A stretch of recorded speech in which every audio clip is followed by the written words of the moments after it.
Hi dear friends, இன்றைக்கி வந்து ஒரு இன்ட்ரெஸ்டிங்கான எல்லாருக்கும் பிடிச்ச ரெசிபி தான் பண்ண போகிறோம். குலாப் ஜாமுன்.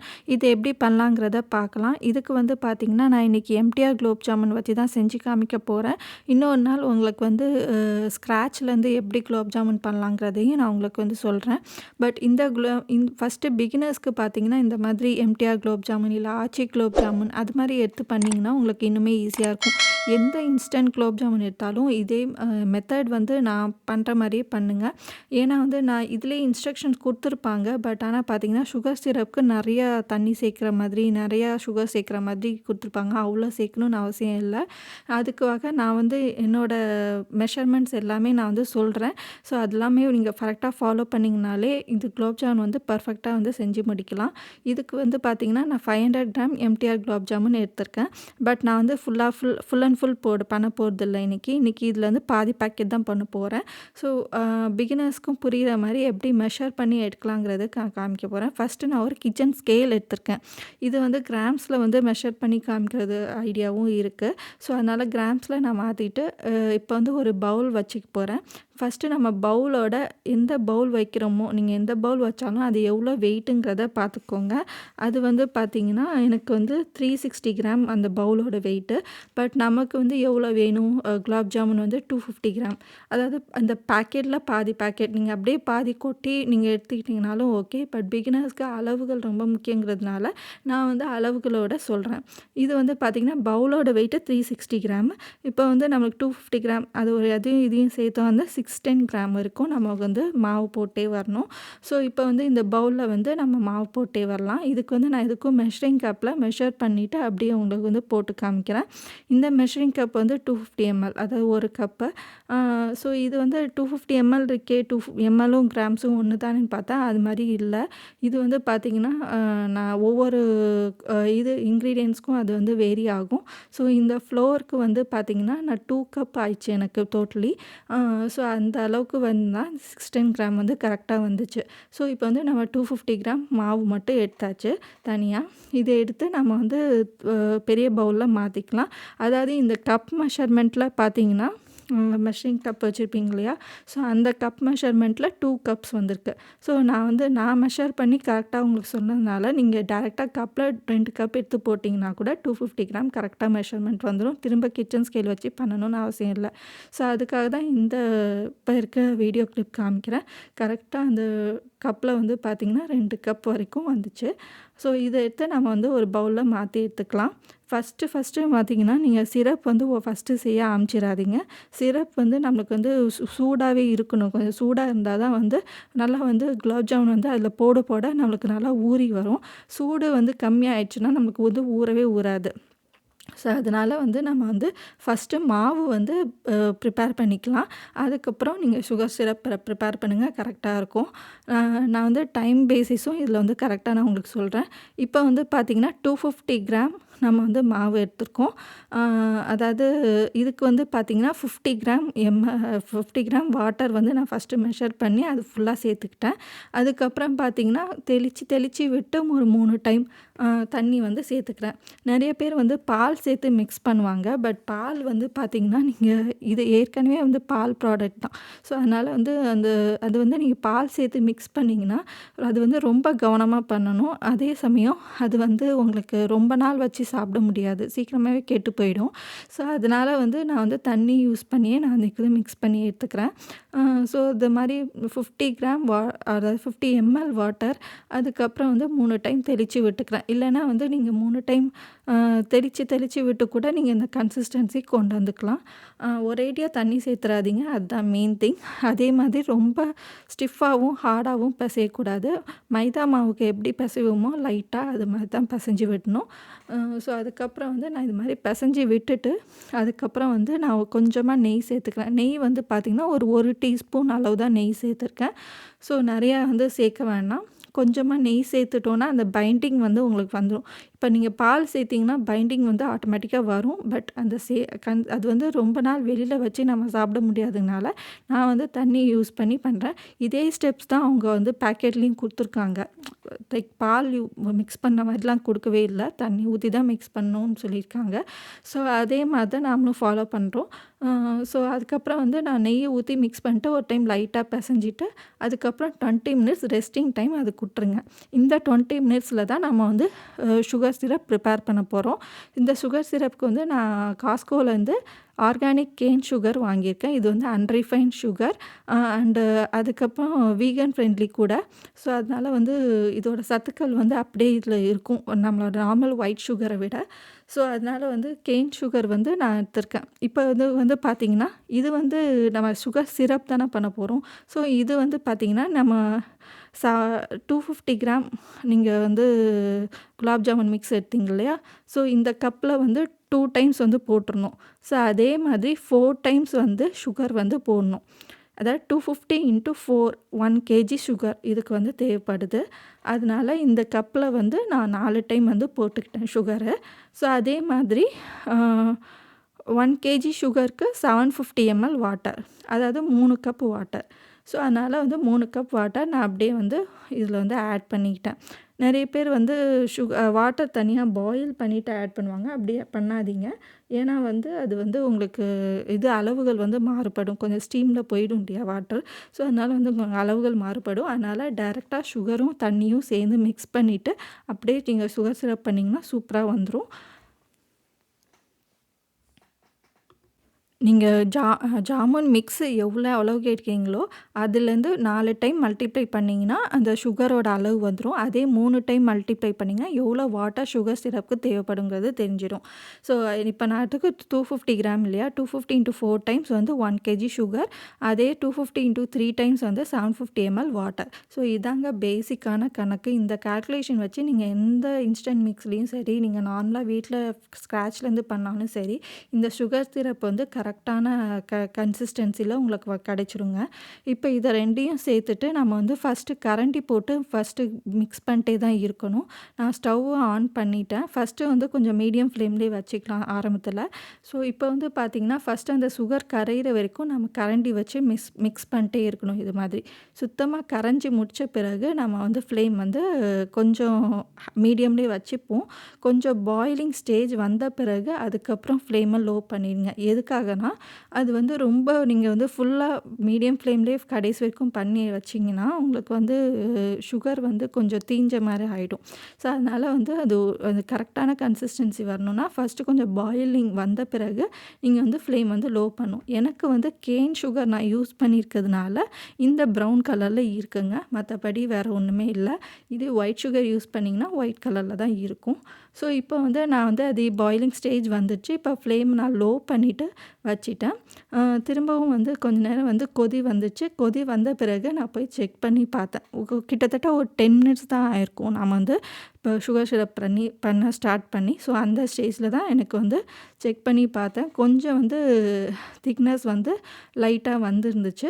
இன்னும் உங்களுக்கு வந்து ரொம்ப வந்து ஒரு ஸ்டிங் பதம் அந்த மாதிரிலாம் சுகர் சிரப் வரணும்னு அவசியம் இல்லை. ஜஸ்ட்டு நம்ம கையில் தொட்டு பார்த்தா கொஞ்சம் வந்து வலுவலுன்னு இருக்கணும். அதே சமயம் கொஞ்சம் வந்து பேஸ்ட்டாக இருக்கிற மாதிரி இருக்கணும். ரொம்ப பேஸ்ட்டாக இருக்கிற மாதிரி திக்காக இருக்கக்கூடாது. ஸோ அதுதான் வந்து ரொம்ப திக்காக இருந்துச்சுன்னா அது வந்து ஒரு கம்பி பதம்னு சொல்லுவாங்க. அந்த மாதிரி பண்ணக்கூடாது. இதுக்கு வந்து கொஞ்சம் வந்து டைல்யூட் ஆகணும். அதே சமயம் லைட்டாக பேஸ்ட் ஆகணும். ஸோ அந்த இதில் தான் வந்து இது வந்து செஞ்சு எடுக்கணும். நான் கிட்டத்தட்ட ஒரு 15 மினிட்ஸ் அவ்வளோ செஞ்சு எடுத்தேன். அதுக்கப்புறம் எனக்கு அந்த கன்சிஸ்டன்சி வந்துச்சு. பட் ஆனால் ஃபைனலாக ஒரு 5 மினிட்ஸ்க்கு முன்னாடி நம்ம வந்து இது மாதிரி 1 டீஸ்பூன் இது ஏலக்காய் பொடி வந்து போட்டுக்கணும். நான் வந்து இன்ஸ்டண்ட்டாக வச்சுருந்தேன், அதனால் போட்டுக்கிட்டேன். நீங்கள் ஃப்ரெஷ்ஷாக போடணுன்னு நினச்சிங்கன்னா கூட நீங்கள் இடித்து சேர்த்துக்கலாம். இப்போ ஏலக்காய் பொடி சேர்த்த பிறகு ஒரு டைம் கலந்து விட்டுட்டு திரும்பவும் ஒரு 5 மினிட்ஸ் வந்து லோ ஃப்ளேமில் வச்சுருங்க. இதுக்கப்புறம் வந்து நம்ம வந்து மாவு பிசைய போயிடலாம். மாவு பிசையறது போகிறதுக்கு முன்னாடி நான் ஃபைனலாக ஒரு 5 நிமிஷம் வந்து வச்சுருந்தேன் இல்லையா, அதுவும் வந்து முடிஞ்சிச்சு. இந்த ஏலக்காய் பொடி சேர்த்துட்டு ஒரு 5 மினிட்ஸ் வைக்கணும், அவ்வளோதான். அதுக்கப்புறம் வந்து நம்மளுக்கு அந்த கன்சிஸ்டன்சி எல்லாமே பெர்ஃபெக்டாக வந்துச்சுங்க. ஸோ இப்போ வந்து நம்ம ஆஃப் பண்ணிடலாம். கரெக்டாக சுகர் சிரப்புக்கு வந்து 20 மினிட்ஸ் தான் ஆச்சு. நம்ம 20 மினிட்ஸ் ரெஸ்டிங் டைம் கொடுத்துருந்தோம்ல, ஸோ அந்த கேப்பில் நம்ம வந்து சுகர் சிரப் செஞ்சு முடிச்சாச்சு. இப்போ இதை ஆஃப் பண்ணிடலாம். ஆஃப் பண்ணிவிட்டு நம்ம சுகர் சிரப்பில் லெமன் ஜூஸ் சேர்க்கணும். அது வந்து நான் எப்போ சேர்க்கணும்னு சொல்கிறேன். எதுக்காக லெமன் ஜூஸ் சேர்க்குறோன்னா, நம்ம வந்து நம்ம இந்த குலாப் ஜாமுன் இதில் போட்டு வைக்கிறதுல வெளியிலே வச்சு நீங்கள் வந்து சாப்பிட்லாம். ஒரு 4 to 5 டேஸ் வரைக்கும் கூட இந்த குலாப் ஜாமுன் வச்சு சாப்பிட்லாம். ஸோ அந்த அளவுக்கு கெட்டு போகாமல் இருக்கிறதுக்காக நம்ம வந்து லெமன் ஜூஸ் லைட்டாக ஆட் பண்ணுறோம். அது எப்போ ஆட் பண்ணணும்னா, இது மாதிரி ஆஃப் பண்ணி வச்சுட்டு இந்த மாதிரி மாவு எல்லாமே நம்ம பால்ஸ் பிடிச்சி வச்சுட்டு அந்த கேப்பில் லைட்டாக ஆறியிருக்கும். அந்த கேப்பில் தான் நம்ம லெமன் ஜூஸ் ஊற்றணும். ஸோ அது பாட்டாக இருக்கட்டும். நம்ம இப்போ வந்து மாவு வந்து லைட்டாக நல்லா 20 மினிட்ஸ் ரெஸ்டிங் டைம் ஆயிடுச்சு. இப்போ இது ஓப்பன் பண்ணி நான் லைட்டாக பிசைஞ்சிட்டு இது மாதிரி சின்ன சின்ன போர்ஷனாக வந்து எடுத்துக்கிறேன். நீங்கள் எடுக்கும் போதே அந்த போர்ஷனோட அளவு வந்து பார்த்து வச்சுக்கோங்க, எவ்வளோ தூரம் நம்ம எடுத்துருக்கோங்கிறத. ஸோ அதுக்கப்புறம் இது மாதிரி கையில் வந்து நெய்யை ஃபுல்லாக தடவிட்டு அதுக்கப்புறம் நீங்கள் பிசைஞ்சு இது மாதிரி பால் மாதிரி உருட்டணும். இது மாதிரி கையில் ஒரே மாதிரி உருட்டும் போது கொஞ்சம் கூட விரிசல் இல்லாமல் ஒட்டி எடுக்கணும். ஸோ இது மட்டும் தான் கொஞ்சம் டைம் எடுக்குமே, கொஞ்சம் கடியான வேலையை தவிர மற்றபடி குலாப் ஜாமுன் பண்ணுறது ரொம்ப ரொம்ப ஈஸிங்க. இப்போ பார்த்தீங்கன்னா, நான் இது மாதிரி எல்லாமே வந்து பால்ஸ் மாதிரி செஞ்சு எடுத்திருக்கேன். நான் இன்னொரு பாலையும் உங்களுக்கு செஞ்சு காமிச்சிட்ருக்கேன் ஆக்சுவலி வீடியோவில். ஸோ இப்போ வந்து பார்த்தீங்கன்னா, ரொம்ப விரிசலாக இருந்துச்சுன்னா அந்த இடத்துல மட்டும் நல்லா கொஞ்சம் தேய்ச்சிட்டு நல்லா ப்ரெஸ் பண்ணிங்கனாலே லைட்டாக ப்ரெஸ் பண்ணி ரொம்ப ஹார்டாக டைட்டாக ப்ரெஸ் பண்ணக்கூடாது. அதே சமயம் இந்த பால்ஸ் வந்து கொஞ்சம் லூசனாக தான் இருக்கணும். அதே சமயம் ப்ரெஸ் பண்ணாமல் ஃபேர்மாகவும் இல்லாமல் இருக்கக்கூடாது. நம்ம வந்து ஃபேர்ம்னஸ் இல்லைன்னா வந்து நீங்கள் எண்ணெயிலையோ நெய்யிலையோ பொரிக்கும் போது உங்களுக்கு வந்து அது வெடிப்பு விட்டு அதாவது ஸ்டிஃப்னஸ் போய் உங்களுக்கு வந்து கலஞ்சி விட்டுரும். அதாவது பால் மாதிரி வராது, அது அப்படியே ஸ்ப்ரெட் ஆகிடும் அந்த மாவு மாதிரி. ஸோ அதனால உங்களுக்கு வந்து அது ஃபேர்ம்னஸும் இருக்கணும், அதே சமயம் ரொம்ப ஃபேர்மாகவும் இது வந்து பண்ணக்கூடாது. ஸோ இப்போ வந்து எனக்கு 36 பால்ஸ் வந்துச்சு 250 கிராமில். ஸோ இந்த போர்ஷன் மட்டும் நீங்கள் கவனமாக பண்ணி எடுத்துக்கோங்க. இப்போ வாங்க நம்ம வந்து சுகர் சிரப்பில் போயிடலாம். அது வந்து பார்த்திங்கன்னா லைட்டாக ஆறியிருக்கு. கொஞ்சம் வந்து சூடாக தான் இருக்குது. அதாவது லைட்டாக ஆறியிருக்கு. இந்த பால் செஞ்ச கேப்பில் தான் நான் வந்து வச்சுருக்கேன். அதே சமயம் நீங்கள் சுகர் சிரப் பண்ணி முடிச்சோன்னா மூடி போட்டு மூடாதீங்க. அது வந்து வேர்வை தண்ணி பட்டு அதில் வந்து மிக்ஸ் ஆகிடும். ஸோ அதனால் அந்த மூடி போட்டு மூடாமல் இது மாதிரி ஓப்பன்லேயே நான் வச்சுருக்கேன். லைட்டாக ஆறின பிறகு நம்ம வந்து லைட்டாக லெமன் ஜூஸ் போட்டுக்கலாம். லெமன் ஜூஸ் வந்து அதிகமாக சேர்க்கக்கூடாது. ஜஸ்ட் ஒரு டீஸ்பூன் இல்லைனா ஒரு டேபிள் ஸ்பூன் அளவு உங்களுக்கு லைட்டாக புளிப்பு வந்தால் ஓகேனா நீங்கள் அந்த அளவுக்கு சேர்த்துக்கலாம். கொஞ்சம் லைட்டாக ஒரு ஃபியூ ட்ராப்ஸ் மட்டும் சேர்த்தா போதும். சேர்த்துட்டு கலந்து விட்டுருங்க. நம்மளோட சுகர் சிரப் இப்போ ரெடி ஆகிடுச்சு. இப்போ நம்ம சைட் பை சைட் பொரித்து இதில் ஆட் பண்ண வேண்டியதான். சப்போஸ் இந்த ஸ்டேஜில் உங்களுக்கு சுகர் சிரப் வந்து ரொம்ப வந்து ஆறி போயிருந்த மாதிரி இருந்துச்சுன்னா நீங்கள் லைட்டாக தொட்டு பாருங்கள் பாத்திரத்தை. ரொம்ப ஆறி போயின மாதிரி இருந்துச்சுன்னா லைட்டாக சூடு பண்ணிக்கலாம். ஓகேங்களா, லைட்டாக சூடு பண்ணிக்கலாம். நீங்கள் லெமன் ஜூஸ் சேர்க்குறதுனால கசப்பு வருமோன்னு நினைக்காதீங்க. ஃபியூ ட்ராப்ஸ் தான் சேர்க்குறதுனால ஒன்றும் கசப்புலாம் வராது.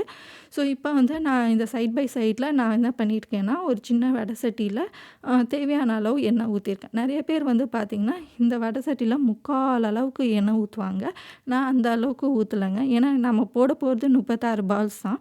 ஸோ அதுக்கேற்ற அளவு எண்ணெய் மட்டும் தான் நான் சேர்த்துருக்கேன். எண்ணெயோடு சேர்த்து பார்த்திங்கன்னா லைட்டாக நெய்யும் கொஞ்சம் சேர்த்துக்கோங்க. நிறைய பேர் வந்து ஃபுல்லாக நெய்யிலே வந்து பொரித்து எடுப்பாங்க. பட் அது வந்து அவ்வளோ கொஞ்ச நேரம் சாப்பிட்ட பிறகே உங்களுக்கு வந்து திகட்டி போயிடும்.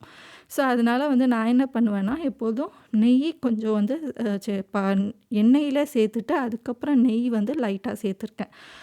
ஓகேங்களா, இதுக்கப்புறம் வந்து பார்த்திங்கன்னா ரொம்பவும் சூடாகக்கூடாது. இது வந்து ஓரளவுக்கு 3/4 அளவுக்கு சூடானா போதும். நம்ம எப்போதும் வத்தல்லாம் பொரிக்கிற அளவுக்கு சூடு பண்ணணுன்னு அவசியம் இல்லை. ஓரளவுக்கு சூடானா போதும். ஏன்னா போட்ட உடனே தீஞ்சு போயிடும். அதனால அந்த அளவுக்கு மிதமான சூட்டில் தான் நம்ம இது வந்து போட்டு பொரித்து எடுக்கணும். அதே சமயம் ஃப்ளேம் வந்து பார்த்திங்கன்னா மீடியம் லெவலுக்கும் கொஞ்சம் வந்து கம்மியாக தான் வச்சுருக்கேன். ஸோ அதே ஃப்ளேம்லேயே நீங்கள் வந்து போட்டு பொரித்து எடுத்திங்கன்னா உங்களுக்கு ஈஸியாக இருக்கும். இதுக்கு வந்து ஃப்ளேம் வந்து லெவலை வந்து மாற்றக்கூடாது. ஸோ இதே ஃப்ளேம்லேயே ஃபுல் அண்ட் ஃபுல் ஆரம்பத்துலேருந்து கடைசி வரைக்கும் பொரிச்சு எடுங்க. இப்படியே வந்து பால்ஸை வந்து போட்ட உடனே ஜஸ்ட் ஒரு செகண்ட் 2 செகண்ட் தான். அதுக்கப்புறம் வந்து நீங்கள் வந்து மாற்றி இது மாதிரி பரட்டி பரட்டி விட்டிங்கன்னா தான் உங்களுக்கு எல்லா பக்கமே வந்து அந்த கோல்டன் கலரில் வரும். லைட்டாக வந்து டர்ன் பண்ணி விட்டிங்கன்னா இது வந்து ரொம்ப ஈஸியாக டர்ன் ஆகாது. பட் ஆனால் வந்து லைட்டாக அது ஒரு ட்ரிக் இருக்குது. நீங்கள் வந்து அது ப்ராக்டிஸ் பண்ணிட்டீங்கனாலே உங்களுக்கு ஈஸியாக வந்து எல்லா பக்கமே வந்து கோல்டன் ப்ரவுன் வந்துருங்க. லைட்டாக டர்ன் பண்ணி விடணும். ரொம்ப வந்து ஃபாஸ்ட்டாக டர்ன் பண்ணி விட்டிங்கன்னா அது வந்து திரும்பாது. ஸோ அது மாதிரி லைட்டாக டர்ன் பண்ணி விட்டிங்கன்னா உங்களுக்கு திரும்பிடும். ஸோ இப்போ வந்து இது மாதிரி எல்லாமே நான் வந்து கோல்டன் ப்ரவுன் கலரில் ஃப்ரை பண்ணி எடுத்திருக்கேன். இப்போ நம்ம மாவு வந்து குட்டி சைஸில் தானே ஊட்டியிருந்தோம். இப்போ இதில் போடும்போது கொஞ்சம் பல்ஜ் ஆயிருக்கு. அதே மாதிரி பாகில் போடும்போது இன்னுமே கொஞ்சம் வந்து ஊறி கொஞ்சம் வந்து பெருசாகும், லைட்டாக பெருசாகும்.